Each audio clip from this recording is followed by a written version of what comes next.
Hello friends, अगर आप luck और रिस्क को माने, आप पाएंगे कि फाइनेंशियल सक्सेस को आंकते हुए तो कुछ भी इतना अच्छा या बुरा नहीं जितना वो दिखता है।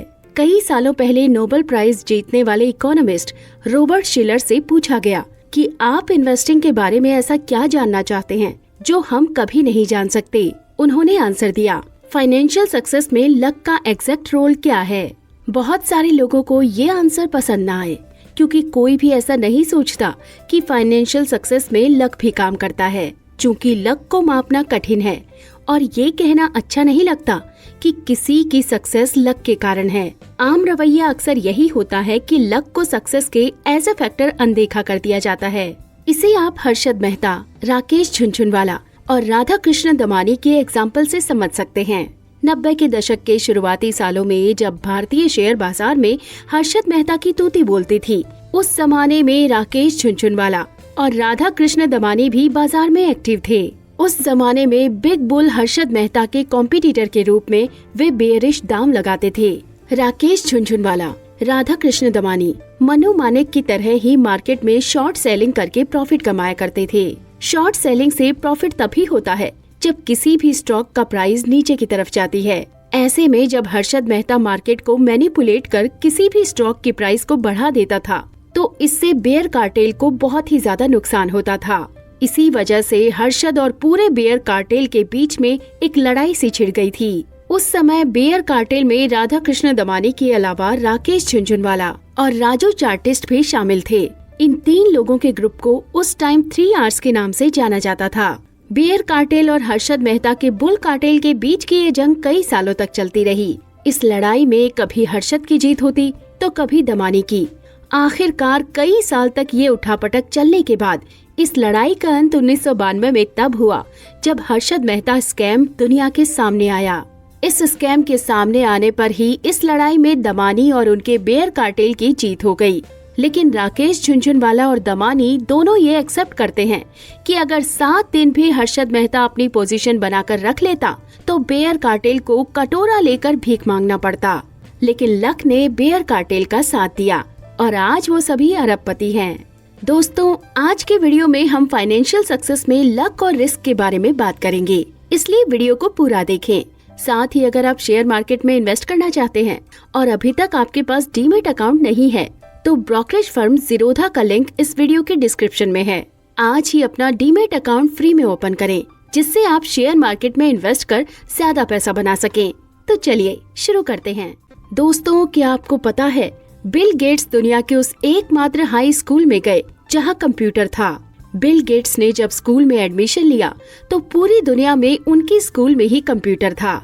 इस स्कूल के एक टीचर बिल डूगल की कोशिशों के कारण स्कूल में कंप्यूटर आया था। उस टाइम ज्यादातर यूनिवर्सिटी या ग्रेजुएट स्कूलों के पास इतना एडवांस कंप्यूटर नहीं था जैसा 8वीं क्लास में बिल गेट्स के पास था, और गेट्स को उससे बेतहाशा लगाव था। गेट्स 1968 में 13 साल के थे जब वे अपने क्लासमेट पॉल एलन से मिले। पॉल एलन को भी स्कूल का कंप्यूटर इस्तेमाल करने का जुनून था और दोनों मिलते ही बेस्ट फ्रेंड बन गए। हालांकि कंप्यूटर उनके वहाँ के सिलेबस का हिस्सा नहीं था, ये एक हॉबी प्रोग्राम था। बिल और पॉल आराम से कंप्यूटर में अपनी क्रिएटिविटी को बढ़ाते थे। स्कूल के बाद देर रात में या वीकेंड में वे जल्दी ही कंप्यूटिंग में माहिर हो गए। गेट्स के दोस्त पॉल एलन बताते हैं कि गेट्स ने एक बार एक फॉर्च्यून मैगजीन दिखाते हुए कहा था, तुम क्या सोचते हो, एक फॉर्च्यून 500 कंपनी चलाना कैसा लगता होगा। एलन ने कहा था कि उन्हें इस बारे में कुछ जानकारी नहीं है। इस पर गेट्स ने कहा, शायद एक दिन हमारी खुद की कंपनी होगी। दोस्तों, आज माइक्रोसॉफ्ट की टोटल वैल्यू $1 ट्रिलियन से भी ज्यादा है। दोस्तों, अब थोड़ा सा तेज मैथमेटिक्स करते हैं। 1968 में यूएन के अनुसार दुनिया में लगभग 303 मिलियन यानी 3 करोड़ 3 लाख हाई स्कूल की एज के बच्चे थे। उनमें से लगभग 18 मिलियन यानी 1 करोड़ 80 लाख यूएस में थे और इनमें से लगभग 2,70,000 वॉशिंगटन स्टेट में रहते थे। इनमें से 1 लाख से ज्यादा सिएटल में रहते थे और इनमें से सिर्फ 300 लेक साइड स्कूल में जाते थे जहां बिल गेट्स पढ़ते थे। 3 करोड़ से शुरू करके 300 पर खत्म। यानी कि 10 लाख हाई स्कूल एज के स्टूडेंट्स में से सिर्फ एक ने ऐसे स्कूल में पढ़ाई की जहां एक कंप्यूटर खरीदने के लिए पैसे और दूरदर्शिता का मेल था। बिल गेट्स उनमें से एक थे। गेट्स भी इसे मानने से पीछे नहीं हटे। 2005 में इसी स्कूल में दिए स्पीच में कहा था, अगर लेक साइड स्कूल न होता तो माइक्रोसॉफ्ट भी नहीं होता। दोस्तों, बिल गेट्स बहुत इंटेलिजेंट हैं और उससे भी ज्यादा मेहनती। साथ ही अपने बचपन में ही कंप्यूटर को लेकर ऐसे कॉन्सेप्ट रखते थे जो एक्सपीरियंस्ड कंप्यूटर ऑफिसर भी ना समझ पाए। वहीं लेक साइड स्कूल में जाने के कारण उन्हें 1 मिलियन में से एक वाली शुरुआती बढ़त भी मिली। दोस्तों, अब मैं आपको बिल गेट्स के एक और बेस्ट फ्रेंड केंट इवांस के बारे में बताती हूँ। उसने लक के भाई रिस्क का उतना ही पावरफुल एक्सपीरियंस किया। बिल गेट्स और पॉल एलन का नाम माइक्रोसॉफ्ट की सक्सेस के कारण घर घर में फेमस हो गया, लेकिन लेक साइड स्कूल में इन कंप्यूटर्स में टैलेंटेड स्टूडेंट्स के ग्रुप का एक और तीसरा मेंबर भी था, जो था केंट इवांस। बिल गेट्स और केंट इवांस 8वीं क्लास में बेस्ट फ्रेंड बन गए। बिल गेट्स के अनुसार इवांस क्लास में बेस्ट स्टूडेंट था। साथ ही दोनों हद से ज्यादा फोन पर बात किया करते थे। गेट्स ने नेटफ्लिक्स की डॉक्यूमेंट्री इनसाइड बिल्स ब्रेन में कहा था, मुझे आज भी केंट का फोन नंबर याद है। केंट इवांस भी कंप्यूटर में उतने ही टैलेंटेड थे जितने गेट्स और एलन। लेक साइड स्कूल को एक बार क्लास की टाइम टेबल बनाने में कठिनाई का सामना करना पड़ रहा था। सैकड़ों स्टूडेंट्स की क्लास को सिस्टमैटिक करना था, जिससे वे अदर कोर्सेज के साथ ना उलझें। ये काम बहुत मुश्किल था। स्कूल ने बिल और केंट को, जो खुद बच्चे थे, ये काम सौंपा कि वो एक ऐसा कंप्यूटर प्रोग्राम बनाए जो इस प्रॉब्लम को सुलझा सके, और ये काम कर गया। दोस्तों, पॉल एलन के अपोजिट केंट इवांस भी बिल गेट्स के समान बिजनेस माइंडसेट और एम्बिशन रखते थे।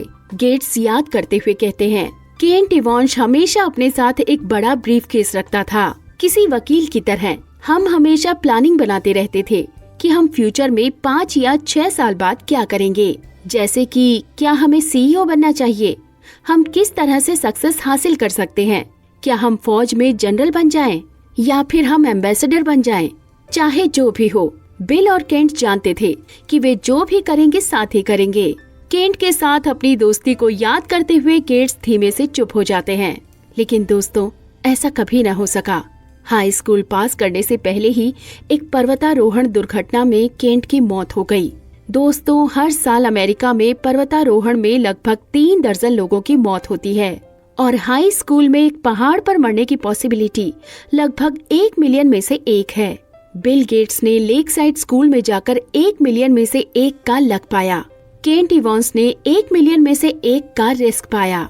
एक जैसा फोर्स, एक ही अमाउंट, बस अपोजिट डायरेक्शंस। लेकिन दोनों को मापना इतना कठिन है और एक्सेप्ट करना इतना मुश्किल कि ये अक्सर नजरअंदाज हो जाता है। हर बिल गेट्स के साथ एक केंट इवांस भी होता है जो उतना ही टैलेंटेड और मोटिवेटेड होता है, लेकिन लाइफ के चरखे के दूसरी ओर पलट कर रह गया। दोस्तों, दूसरों को आंकते हुए सक्सेस का क्रेडिट लक को देने से आप रूड और जेलस दिख सकते हैं। सक्सेस का क्रेडिट लक को देना इतना डिस्करेज कर सकता है कि उसे इम्पोर्टेंट देना या मानना कठिन हो जाए। दोस्तों, क्या अनसक्सेसफुल लोगों ने उतनी मेहनत नहीं की जितनी करनी चाहिए थी?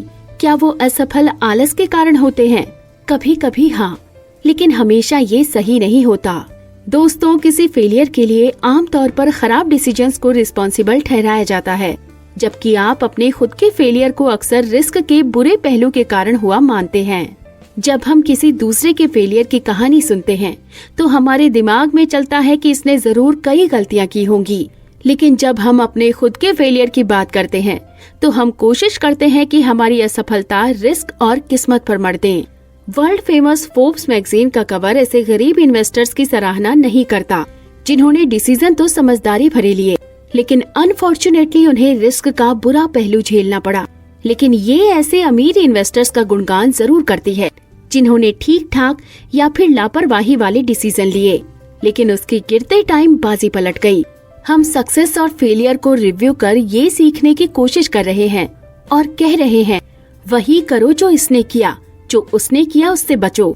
लेकिन दोस्तों, हम अपनी लाइफ में जो भी करते हैं उसमें मेहनत के साथ लक का भी बहुत इम्पोर्टेंट रोल होता है, इसलिए केवल नकल करके सक्सेस हासिल नहीं की जा सकती है। तो दोस्तों, बाकी बातें टू बी कंटिन्यूड। ये बातें मैंने आपको the psychology of money book से बताई हैं। साथ ही अगर आप शेयर मार्केट में पैसा इन्वेस्ट करना चाहते हैं और अभी तक आपके पास डीमेट अकाउंट नहीं है या बहुत ज्यादा ब्रोकरेज से परेशान हैं, तो देश के सबसे अच्छे, बड़े और भरोसेमंद ब्रोकरेज फर्म ज़ीरोधा का लिंक इस वीडियो के डिस्क्रिप्शन में है।